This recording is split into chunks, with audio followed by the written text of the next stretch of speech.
So now you've done your wheel and you've had a chance to reflect on it. I've no doubt your head is full of thoughts about what you want to achieve in life and in business. And equally, I suppose you've got thoughts about what you don't want in that space. What do you not want in your business or your life? So we're going to take that on to now start to think about formulating some goals. So in this session, we're going to have a look at what makes a goal meaningful first of all, and then we'll have a look at some business goals. Then we'll have a look at some personal goals as well, and remembering that those two things should complement each other. It's a theme we will come back to during our community sessions. And then I thought it might be useful just to talk about accountability before we leave the session today. So I hope that's all good and interesting for you. So let's have a look at what makes a goal meaningful. So let's have a look at what makes a goal meaningful. In the old days, when we used to set goals in corporate life, we used the acronym SMART for goal setting, or objective setting as we call it.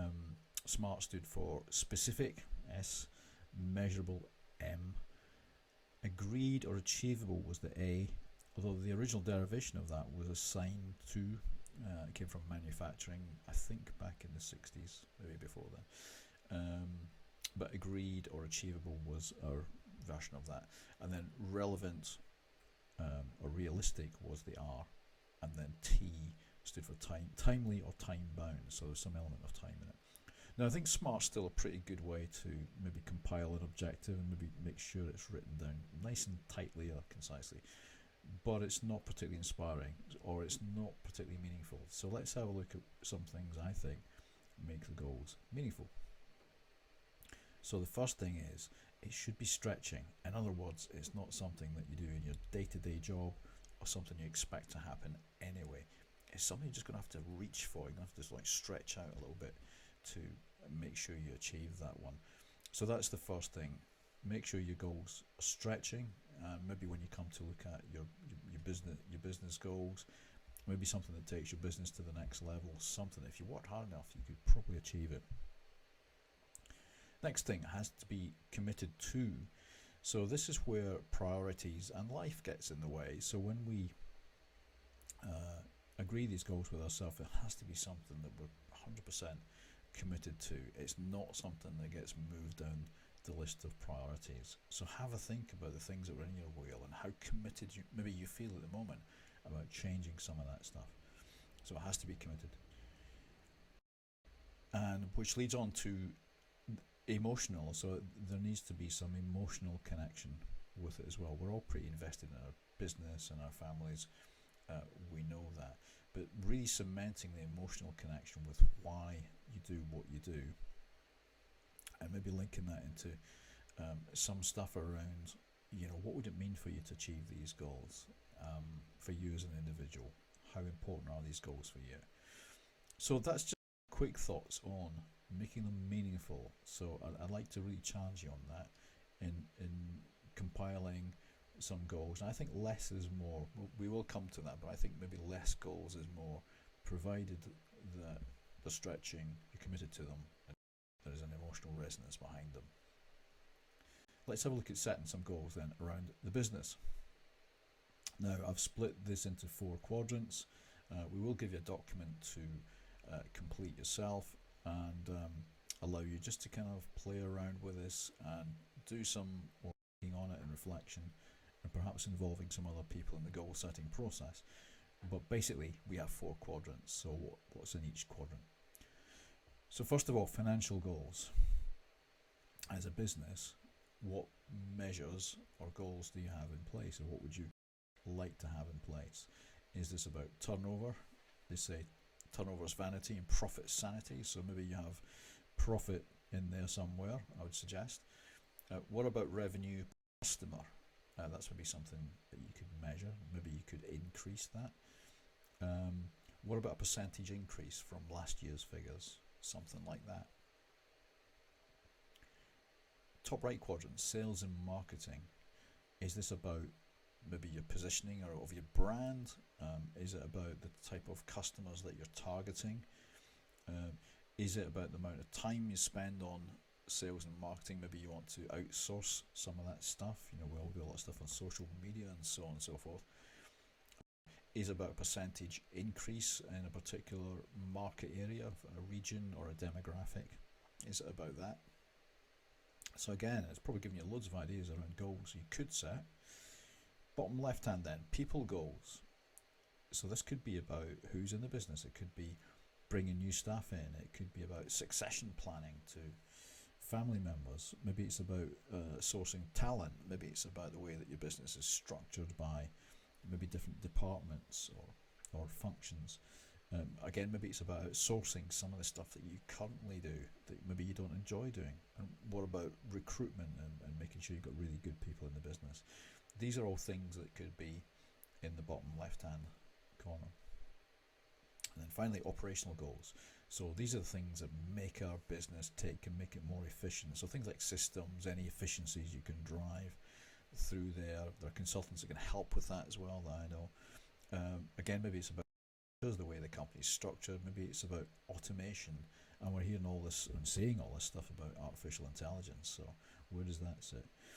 And a great question to ask is, if you achieve these, what would these give you? So if you achieved all that, what would it give you? And you may also think about time frames. So whether you wanted to set these for this financial year, or maybe you set maybe goals for 1, 2, 3, 4, 5 years, it's entirely up to you. But as long as you have those goals in place to keep you on track. Let's have a look at personal goals. Same idea. We're going to have 4 quadrants. And in the top left, we're going to look at relationship goals. So this is about who's in your life, isn't it? Who's important to you, and what do you need to do to build and maintain those relationships? Quite often, I hear people talk about this. You know, they're so busy in the business that they have had less time for partners and family, and a lot of people I know have suffered from that. So if you don't want to be in that grouping, then maybe some goals around relationships might be something you can think about. What about yourself though? What do you want? What's important to you, and why is that? What's on your bucket list? Is there maybe something you want to achieve on a personal basis? Is it about getting up and speaking in front of 1,000 people? Is it going to the Everest Base Camp? Is it about trekking across the Sahara? Is it about doing something for charity? What's something you want to do? Or maybe it's about developing yourself. Maybe it's a skill or a qualification that's going to really help you in your life. Bottom left, lifestyle goals. So lifestyle is anything to do with your life, isn't it? So anything around the house, the home, where do you want to live? What type of house do you want to live in? What about time for holidays and travel? And what about the other things in life that you like spending time on? Other interests and avenues that you want to explore? And the final one, and by no means the least one, health and well-being. It's certainly something I've been thinking about, the last couple of years with some health challenges. But what do we want to have in there? Is it about physical health? Is it about how we look and feel in ourselves? Is it about our fitness? Is it about how we look after ourselves mentally? For some people, it's spiritual, so faith or religion is important to them. What do you want to have in that quadrant about your health and your overall well-being? And again, the question at the bottom, if you had all that, what would that give you?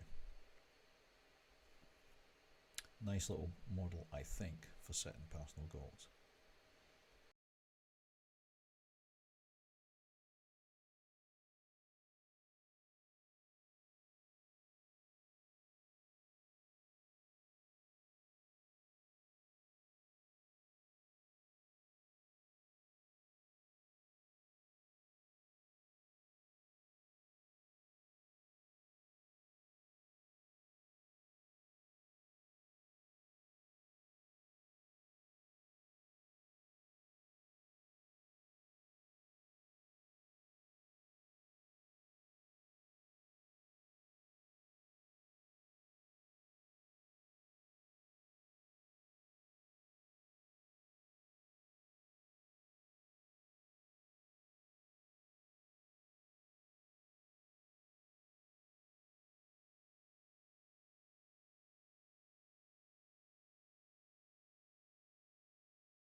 So we're going to post a document just to help you capture thoughts around your goals, those big important goals that you want to achieve, and that will form the basis for a lot of the work that we're going to do in the Catalyst community.